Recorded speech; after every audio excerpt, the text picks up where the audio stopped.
ನಾವು ಅಂದರೆ ಈ ಜಾಗ ಅಂತಲ್ಲ, ಫಸ್ಟು ಜಾತ್ರೆ ತುಂಬ ಹಳೆಯದು, ಪುರಾತನ ಜಾತ್ರೆ ಯಾಕೆ ಅಂತಂದರೆ ಇದು ಕೆಂಗಲ್ ಆಂಜನೇಯ ಸ್ವಾಮಿ ದನಗಳ ಜಾತ್ರೆ ಅಂತಂದರೆ ಐನಗುಡಿ ಅನ್ನೋ ಒಂದು ಹೆಸರು.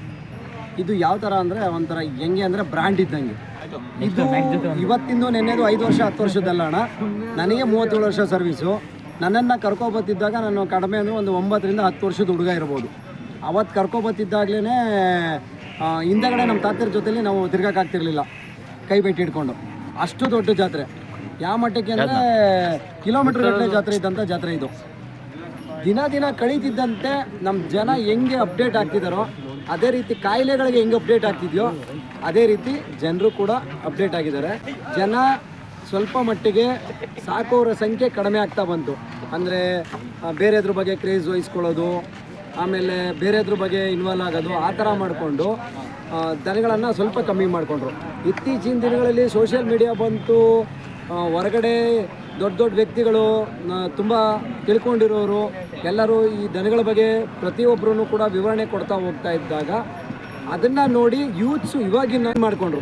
ದನಗಳು ಕಟ್ಟಬೇಕು, ರೇಸ್ ಮಾಡಬೇಕು, ಚಕಡಿ ಗಾಡಿ ರೇಸ್ ಮಾಡಬೇಕು, ಗೂಳಿಗಳು ರೇಸ್ ಮಾಡಬೇಕು ಅನ್ನೋದನ್ನು ತಾವು ಮಾಡ್ತಾ ಹೋದರು. ಅದೇ ರೀತಿ ನನಗೆ ತೊಗೊಂಡ್ರೆ ನಾನು ಮೂಲತಃ ನಾವು ರೈತರು.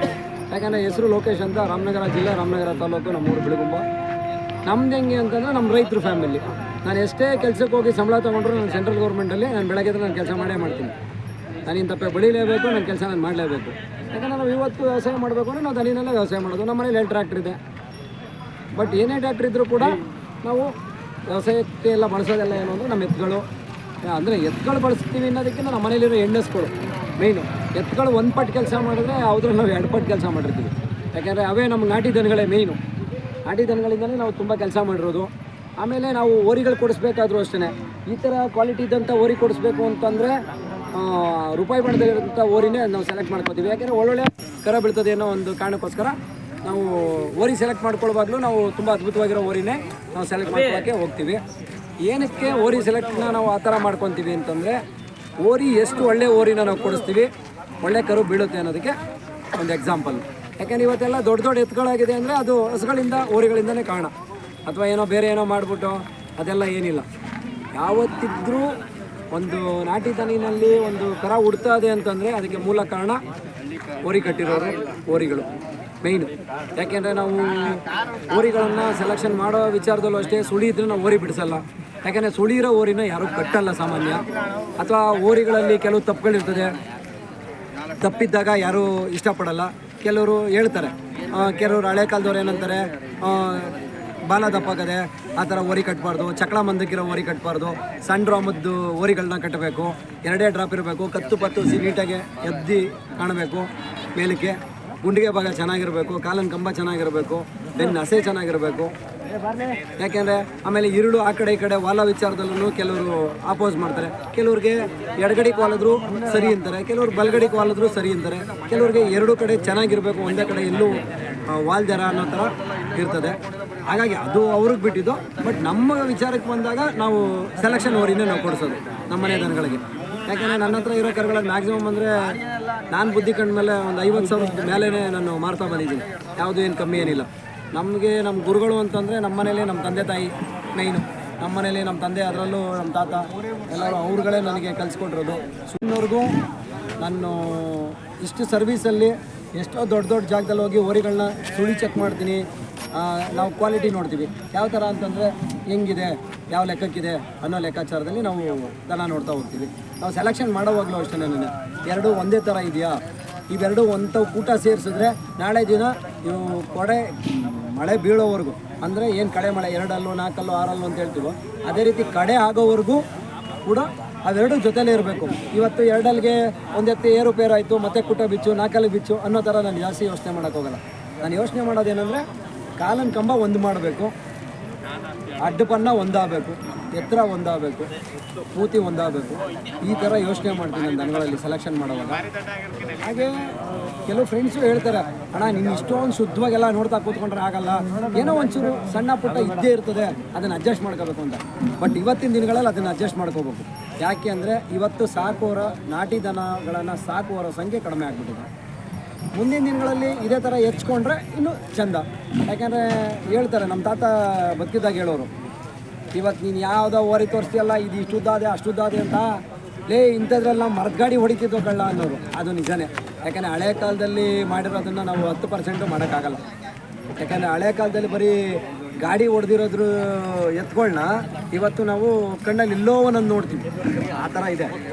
ಆ ಥರ ಇರೋದ್ರಿಂದ ಸೊ ನಮಗನ್ಸಿರೋ ಪ್ರಕಾರ ಇವತ್ತಿನ ಯೂತ್ಸು ಏನು ನಾಟಿ ದನನ ಬೆಳೆಸ್ತಿದ್ದಾರೋ, ಹಳ್ಳಿಕಾರನ್ನ ಉಳಿಸ್ತಿದ್ದಾರೋ, ಅದು ಇವತ್ತಿನ ಲೆಕ್ಕಾಚಾರಕ್ಕೆ ಹಿರಿಯರು ಒಂದು ಮಾರ್ಗದರ್ಶನದಲ್ಲಿ ಇವತ್ತಿನ ಯೂತ್ಸು ಅದನ್ನು ಕಾಪಾಡ್ಕೊಂಡು ಬರ್ತಿದ್ದಾರೆ.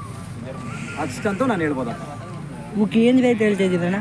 ಇವಕ್ಕೆ ನಾನು ಘಾಟಿಲಿ ಕೂಟ ಮಾಡಿದ್ದೀವಿ 120 ತೆಗೆದು. ಸೊ ನನಗೆ 2.30 ಅಲ್ಲೇ ಬಿದ್ದಿದ್ದು.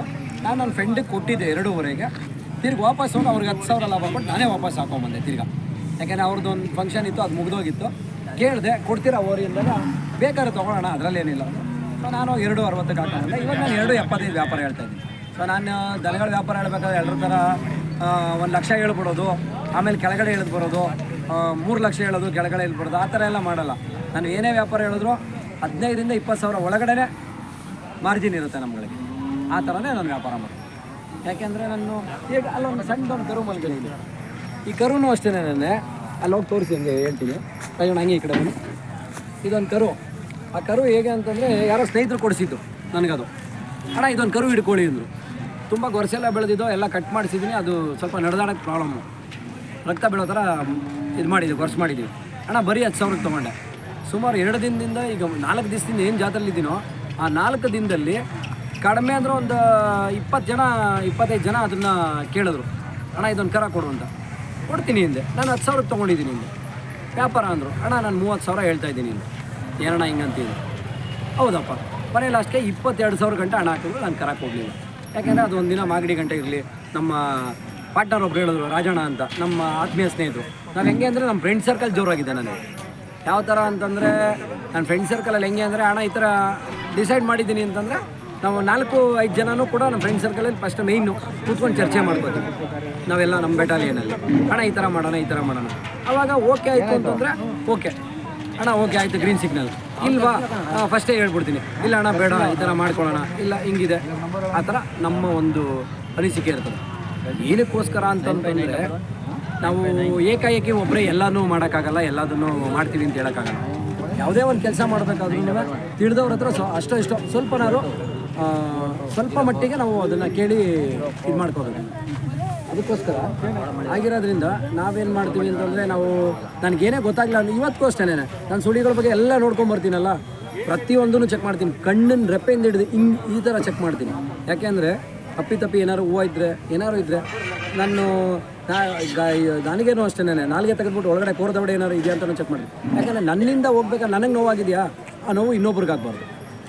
ಏನಕ್ಕೆ ಅಂದರೆ ನಾನಿವತ್ತು ತಗೊಂಡು ಇನ್ನೊಬ್ಬರಿಗೆ ಮಾರ್ಬಿಡೋದು ದೊಡ್ಡ ವಿಚಾರ ಅಲ್ಲ. ಮಾರೋದು ಯಾವ ಥರ ಬೇಕಾದ್ರೂ ಮಾಡ್ಬೋದು ಸುಳ್ಳು ಹೇಳಿ. ಆದರೆ ಅವ್ರು ಸಫರ್ ಪಡ್ತಾರಲ್ಲ, ಅವ್ರು ನೋವು ಅನುಭವಿಸ್ತಾರಲ್ಲ, ಆ ನೋವು ನಮ್ಮನ್ನು ಒಳ್ಳೇದು ಮಾಡ್ತಾರೆ.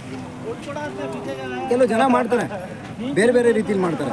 ಯಾರೋ ಒಬ್ರು ಏನೋ ಅಂದರು ಅಂದರೆ ಅದಕ್ಕೆ ಇನ್ನೇನೋ ಸೇರಿಸಿ ಒಗ್ಗರಣೆ ಹಾಕ್ಬಿಡ್ತಾರೆ. ನಾವು ಆ ಥರ ಅಲ್ಲ. ನನ್ನ ಹತ್ರ ಇರೋದು ಓಪನ್ ಆಗಿ ಹೇಳ್ತೀನಿ, ಅಣ್ಣ ಇದಕ್ಕಿಂತ ತೊಂದರೆ ಇದೆ, ಈ ಥರ ಇದೆ, ಇಷ್ಟ ಇದ್ದರೆ ನೀನು ಧೈರ್ಯ ಇದ್ದರೆ ಕಟ್ಕೊ, ಅದು ಅವ್ರ ಧೈರ್ಯಕ್ಕೆ ಬಿಡ್ತೀನಿ. ಹಾಗಂತೇಳಿ ಏನೋ ಒಂದು ಮೋಸ ಮಾಡಿ ಬಲವಂತ ಮಾಡಿ ನಾನು ಯಾವತ್ತೂ ನನ್ನ ದನಗಳಿಗೆ ನಾನು ದನ ಕೊಡೋಲ್ಲ. ನನ್ನ ಜೀವನದಲ್ಲಿ ನಾನು ಯಾವತ್ತೂ ಮೋಸ ಮಾಡಿ ದನ ಕೊಡೋಕ್ಕಾಗಲ್ಲ. ಯಾಕೆಂದರೆ ನಾನು ಹೇಳ್ಬಿಡ್ತೀನಿ ಫಸ್ಟೇ, ಅಣ್ಣ ಹಿಂಗಿದೆ, ನಿನಗೆ ಸಮಾಧಾನ ಅಂದರೆ ನೀನು ಕಟ್ಕೋಬೋದು, ಇಲ್ಲ ಅಂದರೆ ಇಲ್ಲ. ಆ ಥರನೇ ಇವತ್ತು ಅಷ್ಟೇ ನಾವು ದನ ಹೆಂಗೆ ಸಾಕ್ತಾಯಿದ್ದೀವಿ ಅಂತಂದರೆ, ಒಂದು ಜೊತೆ ಎತ್ತು ಇದ್ರೂ ಇಲ್ಲ, ಎತ್ತು ದೊಡ್ಡ ಎತ್ತಿರಲಿಲ್ಲ ಅಂದರೂ ಸಣ್ಣಗರುಗಳಾದರೂ ನಮ್ಮ ಮನೇಲಿ 1, 2, 3 ಕೂಟ ಮಾಡಿರೋ ಇರಲೇಬೇಕು. ಅಟ್ಲೀಸ್ಟ್ 1, 2 ಪೇರಾದರೂ ಇದ್ದೇ ಇರ್ತವೆ. ಆಮೇಲೆ ನಮ್ಮ ಮನೆಗಂತೂ ಒಂದು ಹಸು ಡ್ರಾಪ್ಔಟ್ ಆಗ್ತಿದ್ದಂಗೆ ಇನ್ನೊಂದು ಹಸು ಹಾಲಿಗೆ ರೆಡಿ ಇರಬೇಕು. ಯಾಕೆಂದ್ರೆ ನಮ್ಮ ಮನೇಲಿ ನನ್ನ ಮಕ್ಕಳಾಗ್ಬೋದು, ನನ್ನ ತಮ್ಮನ ಮಕ್ಕಳಾಗ್ಬೋದು, ನಮ್ಮ ಮನೇಲಿ ಎಲ್ಲರೂ ನಾಟಿ ಹಸಿನಲ್ಲಿ ನಾವು ಯೂಸ್ ಮಾಡೋದು. ನಾವು ಯಾವತ್ತೂ ನಾವೇನು ಸೀಮೆ ಹಸಿನಲ್ಲಿ ಹೋಗೋರಲ್ಲ. ಸೀಮೆ ಹಸಿನೂ ಇದೆ, ಹಂಗಂತ ಇಲ್ಲ ಅಂತಲ್ಲ, ಸುಮ್ಮನೆ 1-2 ಕಟ್ಟಿದ್ದೀವಿ ಇರಲಿಂದ. ಯಾಕೆಂದರೆ ಅಪ್ಪ ಡೈರಿ ಎಲೆಕ್ಷನಲ್ಲಿ ನಿಂತಿದ್ದಾರೆ, ಇವಾಗ ಉಪಾಧ್ಯಕ್ಷರಾಗಿ ಅಪ್ಪ ಇದ್ದಾರೆ. ನೆಕ್ಸ್ಟ್ ಇವಾಗ ಅವ್ರಿಗೆ ಅಧ್ಯಕ್ಷ ಸ್ಥಾನ ಕೂಡ ನೆಕ್ಸ್ಟ್ ಕೊಡ್ತಿದ್ದಾರೆ. ಹಂಗಾಗಿ ಇನ್ನು 2.5 ವರ್ಷ ಅವ್ರಿಗಿದೆ. ಈಗ ನೆಕ್ಸ್ಟು ಮೋಸ್ಟ್ಲಿ ಮೇಯಲ್ಲಿ ಅಪ್ಪನಿಗೆ ಅಧ್ಯಕ್ಷ ಸ್ಥಾನ ಆಗುತ್ತೆ ಡೈರಿಯಲ್ಲಿ. ಆ ಥರ ಇರೋದ್ರಿಂದ ಹಾಲಿಗೋಸ್ಕರ ನಾವು ಅಲ್ಲಿ ಕಟ್ಟಿದ್ದೀವಿ ಅಷ್ಟೇ. ಮನೆಯಲ್ಲಿ ಅದು 2 ಲೀಟ್ರ್ ಬರಲಿ, 3 ಲೀಟ್ರ್ ಬರಲಿ, 4 ಲೀಟ್ರ್ ಹಾಲು ಬರಲಿ, ಅದು ಹಾಲು ಬಂದಿದ್ದೆಲ್ಲ ಏನಕ್ಕೆ ಅಂದರೆ ನಾವು ಮನೇಲಿ ಮಕ್ಳಿಗೆ ಯೂಸ್ಗೆ ನಾವು ಅದನ್ನು ಹಾಲು ಬಳಸ್ಕೊಳ್ಳೋದು. ಮಕ್ಕಳುಗಳಿಗೆ ಮನೆಯಲ್ಲಿ ಆ ಥರ ನಾವು ಯಾವತ್ತೂ ಇನ್ನೊಂದು ಅಂತ ಯೋಚನೆ ಮಾಡಲ್ಲ. ನಮಗೇನಂದರೆ ನಮ್ಮ ಮನೇಲಿ ಹಸು ಇರಬೇಕು. ಈ ಹಸು ಹಾಲು ಡ್ರಾಪ್ ಆಗ್ತಿದೆ ಅಂತಂದರೆ ಕ್ರಾಸಿಂಗ್ ಆಗಿ ಒಂದು 2 ತಿಂಗಳು 3 ತಿಂಗಳು ಓರಿ ಕನ್ಫರ್ಮ್ ಆಗೋಯ್ತು ಅಂತಂದರೆ ಸ್ವಲ್ಪ ಕಡಿಮೆ ಆಗ್ತಾ ಇರುತ್ತೆ. ಅವಾಗ ಏನು ಮಾಡ್ತೀವಿ, ಇನ್ನೊಂದು ಹಸು ರೆಡಿ ಇರುತ್ತೆ ಆಲ್ರೆಡಿ ಕರು. ಆ ಡೇಟ್ಗಳನ್ನ ಕ್ಯಾಚ್ ಮಾಡೇ ನಾವು ಅಷ್ಟೋ ಇಷ್ಟೋ ದನಗಳಿಗೆ ನಾವು ಇದು ಮಾಡ್ಕೊತೀವಿ, ಕ್ರಾಸಿಂಗ್ ಮಾಡಿಸಿರ್ತೀವಿ. ಅದೇ ಪರ್ಪಸ್ಗೋಸ್ಕರ. ಯಾಕೆಂದರೆ ನಮ್ಗೆ ಮೇಯ್ನ್ ಹಾಲು. ಆಮೇಲೆ 2 ಫಲ ಇದ್ದಾಗ 2 ಕರ ಹಾಕಿದ್ದಾಗ ಉಳುಮೆ ಮಾಡೋಕ್ಕಾಗಲ್ಲ. ಯಾಕೆಂದರೆ ನನ್ನ ಯೂಟ್ಯೂಬ್ ಚಾನಲಲ್ಲೇ ಹಳ್ಳಿಕಾರ್ ಲೋಕೇಶ್ ಫಾರ್ಮರ್ ಅಂತ ಹೊಡೆದ್ರೆ ಬರುತ್ತೆ. ನಾನು ಇಂಟ್ರೊಡಕ್ಷನ್ ವೀಡಿಯೋದಲ್ಲಿ ನಮ್ಮ ತೋಟದಲ್ಲಿ ತೋರಿಸಿದ್ದೀನಿ. ನಾವು ರಾಗಿ ಹಾಕಿರೋದಾಗ್ಬೋದು, ತೊಗರಿ ಹಾಕಿರೋದಾಗ್ಬೋದು, ನಮ್ಮದೇ ಆದ ವ್ಯವಸಾಯ ಇದೆ, ಭೂಮಿ ಇದೆ. ಆ ವ್ಯವಸಾಯ ಮಾಡಲೇಬೇಕು. ಯಾಕೆಂದರೆ ಅದು ನಮ್ಮ ಇದೇನು ಕೆಲಸ ಆಗುತ್ತೆ. ನಾನು ಕೆಲಸ ಮಾಡಿದ್ದೀನಿ, ನಾನು ಅಲ್ಲೆಲ್ಲೋ ಕೆಲ್ಸಕ್ಕೆ ಹೋಗ್ತೀನಿ ಏನಕ್ಕೆ ಹೇಳಿ, ನಾನು ದುಡಿಮೆಗೆ, ನನ್ನ ಓದಿಗೆ, ಒಂದು ವಿದ್ಯೆಗೆ ತಕ್ಕಂತೆ ಒಂದು ಕೆಲಸ ಬೇಕು. ಆ ಕೆಲಸವನ್ನು ನಾನು ಮಾಡ್ತಾಯಿದ್ದೀನಿ. ಆ ಕೆಲಸ ನಾನು ಮಾಡ್ತಿದ್ದೀನಿ ಅಂತಂದರೆ ಅದು ನನ್ನ ವಿದ್ಯೆಗೆ ತಕ್ಕಂಥ ಕೆಲಸ. ಇದು ನನ್ನ ಕುಲ್ಕಸ್ಪುರಿ, ನಾನು ರೈತ, ನಾನು ಅದನ್ನು ಮಾಡಲೇಬೇಕು. ನನ್ನ ರೈತನ ಜೀವನದಲ್ಲಿ ನಾನು ಆ ಕೆಲಸನ ನಾನು ಮಾಡಬೇಕು ಅಂತಂದಾಗ ನಾನು ಮಾಡಲೇಬೇಕು. ಆ ಥರ ನನ್ನ ಒಂದು ಆಸೆ ಇರುತ್ತೆ. ಅದು ಬಿಟ್ಟರೆ ನಿಮ್ಗೇನಾರು ಬೇರೆ ಕ್ವಶನ್ಸ್ ಇದ್ದರೆ ಕೇಳ್ಬೋದು, ನಾನು ಆನ್ಸರ್ ಮಾಡ್ತೀನಿ. ಏನಿಲ್ವಾ? ಓಕೆ, ಸ್ಯಾಟಿಸ್ಫ್ಯಾಕ್ಷನ್ ಆಯಿತಾ? ದಯವಿಟ್ಟು ನೀವು ಯೂತ್ಸು ಆದಷ್ಟು ಮನೆಗೊಂದು ನಾಟಿ ದನ ಕಟ್ಟಿ ಅಂತ ಎಲ್ರಿಗೂ ಹೇಳಿ.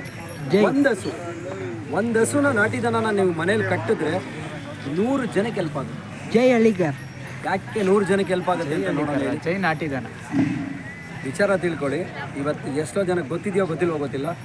ಒಂದು ಹಸ ಏನು ನಾಟಿ ಹಸ ಗಂಜಲ ಹಾಕುತ್ತಲ್ಲ, ಆ ಗಂಜಲನ ಹಿಡಿದಿಟ್ರೆ ಹತ್ತತ್ರ 5 ಲೀಟ್ರಿಗೆ 210 ರೂಪಾಯಿ ಕೊಡ್ತಾರೆ. ನೀವೇ ಹಬೆಯಲ್ಲಿ ಫಿಲ್ಟ್ರ್ ಮಾಡಿ ಕೊಡ್ತೀನಿ ಅಂದರೆ 1 ಲೀಟ್ರ್ ಮೋರ್ ದೆನ್ ಕಡಿಮೆ ಅಂದರೂ 600ರಿಂದ 800 ರೂಪಾಯಿ ಬರುತ್ತೆ.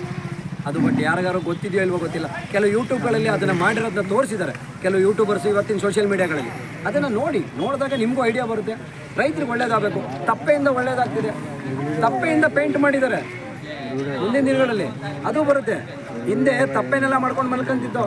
ಅವತ್ತು ನಮ್ಗೆ ಯಾವ ಕಾಯಿಲೆನೂ ಇಲ್ಲ. ಇವತ್ತು ಇಲ್ಲಿ ಕೂತ್ಕೊಂಡು ಮ್ಯಾಕೆ ತೊಳಕ್ಕಾಗಲ್ಲ 35 ವರ್ಷಕ್ಕೆ. ಈ 35 ವರ್ಷಕ್ಕೆ ಕೂತ್ ಮ್ಯಾಕೆ ತೊಳಕ್ಕಾಗಲ್ಲ. ಅಲ್ಲಿ ಹುಡುಗಿರು ಎಲ್ಲಿ ಸಿಗ್ತವೆ, ಎಲ್ಲಿ ಮದುವೆ ಆಗ್ತೀವಿ? ಇದು ಹುಡುಗರ ಪ್ರಾಬ್ಲಮ್ಮು. ಯೂತ್ಸ್ಗೆ ಏನು ಬೇಕೋ ಅದನ್ನು ನೀವು ಮಾಡಿ. Okay, thank you. All the best ಪಾ.